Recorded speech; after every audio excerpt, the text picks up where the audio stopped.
Just a reminder of what that means for the table now. Now, Arsenal have 2 games in hand, but as it stands, look at that. 16 points Liverpool are ahead at the top of the table. For more on this, Julien Laurens joins us. We're hearing from Jules in a moment. But overall, Stevie, that kind of hangover from Paris continued, didn't it, in the first half of this game? Yeah, it was a tough watch. And when Southampton go ahead, straight away my mind went to Arsenal. I'm thinking, are Liverpool going to start doing what Arsenal have been doing recently? But yet again, Arne Slot doesn't hang around, makes the changes, and they come up trumps, and they end up... The 3-1 scoreline looks comfortable, but I can assure you, I was not comfortable. Even at 2-1 up, when it was still 10 minutes, 5 minutes to go, you're still wary, because defensively, Liverpool looked vulnerable, and every time Southampton went ahead, or attacked, and went forward, there was a little bit of worry, and they didn't look quite as cool and calm and confident as they have recently. Well, that's a worry for midweek, isn't it? Yeah. Oh, big time. Because Van Dijk has been arguably the best defender in Europe again for the bulk of this season, marshalling this back line. But he was hesitant today against the worst team in the Premier League by a stretch. He had probably his worst game, and he wasn't alone, in Paris in midweek. Particularly that moment where we're still talking about where Dembele went down the left channel of the penalty box and Van Dijk went over wandering to the other side. I mean, it just sort of bonkers stuff. And what we saw from, I know we're not talking about PSG, but what we saw from PSG, although in defeat, was so good in Paris that they could repeat that. And if Liverpool continue this sort of sloppiness, defensive errors, coughing the ball up, giving opportunities away, they'll lose at Anfield. They will. And this is a concern for Arne Slot. I'm wondering whether this 16-point gap, subconsciously they're going, do you know what? It's kind of over. Even though in the dressing room we say, it's not over, we need to push. But they aren't really, there's nobody really breathing down their neck, That's a good point. Subconsciously, is it there?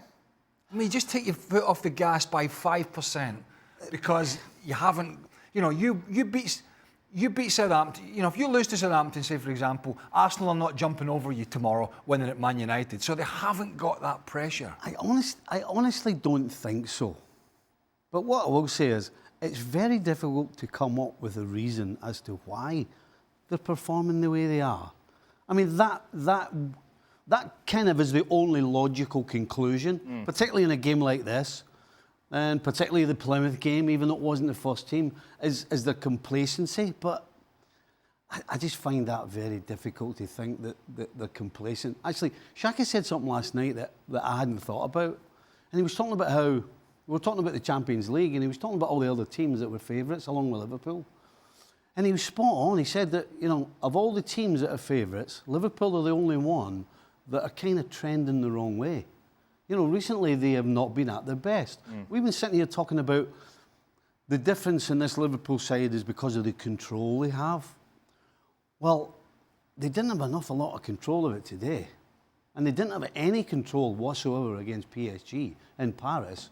So it is absolutely a worry. If they get knocked out of the Champions League, I wouldn't be shocked. I wouldn't be. We're actually going to talk about it a little bit later on. We'll talk about PSG Liverpool, that second leg on Tuesday with Jules as well later on in the show. But Jules, just focusing on Anfield today. Craig used a good word, I thought, sloppy. Yeah, very much so.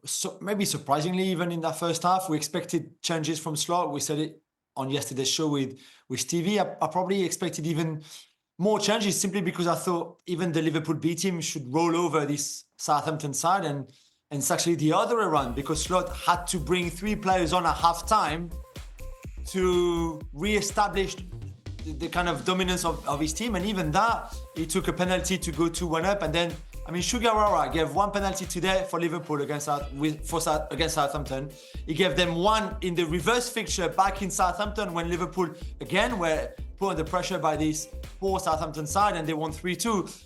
Because he gave them a penalty then too. So there's something clearly between him, penalties, and Liverpool. But really, there's not much positive. Are you saying they're not penalties? Yeah, exactly.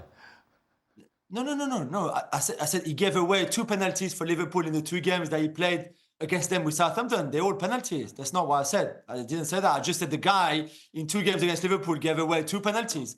But it was just not convincing again from Liverpool today. I didn't say there were no penalties. No, I thought you were talking about the referee. We were ready to go for you, Jules. Well, they shouldn't have been- No, Sugawara. Yeah, Sugawara. Sugawara, the Japanese player, Yes. gave away 2 penalties, 1 in each game for Liverpool with Southampton. Yeah. Don't worry, Jules. I knew what you meant. Don't worry about it. I was with you, Dan. Ignore these two. But you know, they shouldn't have to be. Look, you have these moments, I suppose. But it's worrisome what we've seen in the last how many games? Probably the last 3 or 4 weeks. It's getting a little concerned. Yeah. No, the league, it's not going to matter. Probably not, barring some complete fall off a cliff. Yeah. But Like Villa, Everton, Plymouth. We haven't seen the Liverpool that, of course, have no, and I impressed us wonder so the much guys this have played a lot of games, and if we're looking at that, who's been key for them? Van Dijk and Konate. Konate's missed some games. I don't think Van Dijk has missed many, if any. I can't off the top of my head. Gravenberg, another one. Yeah. Absolutely brilliant. Just looking as if he's not quite as sharp as he was. And these are key areas of the field. You know, when you talk about the game in midweek, they got completely dominated in there. And so I think it is a concern for Arne Slot. I think Premier League, they've done the hard yards. That should be enough. But the other big games that they're in, that's a worry for them. I did say that. What? I said that I've always thought that anybody who just basically goes for the man and wails out and just kicks him, makes no attempt to go for the ball, I would have no problem if that was a red card, because that should not be allowed in the game. And I'm not talking about the so-called modern game. I'm talking about at any stage. You just shouldn't be allowed to do that. But then it gets to the point where you're defining, getting to that subjective part of it. Right. Was it an attempt to play the ball or not? I mean, some of them are blatantly obvious and some of them are a little less obvious. But yeah, that was just petulant from Darwin Núñez. I'm sure, I presume it's only in the South Coast that they think it was a red card. I imagine so. Maybe Arsenal fans as well, surely. They're very aggrieved with everything. Yeah. Well, if it was Odegaard or Declan Rice, He'd be off. Sending off. 10-match suspension. Miles Lewis-Skelly had definitely been off. Mo Salah then getting more goals, more goal contribution, 44 goals and assists combined. That is now matching Erling Haaland and Thierry Henry. He's obviously going to break that record over the remaining games.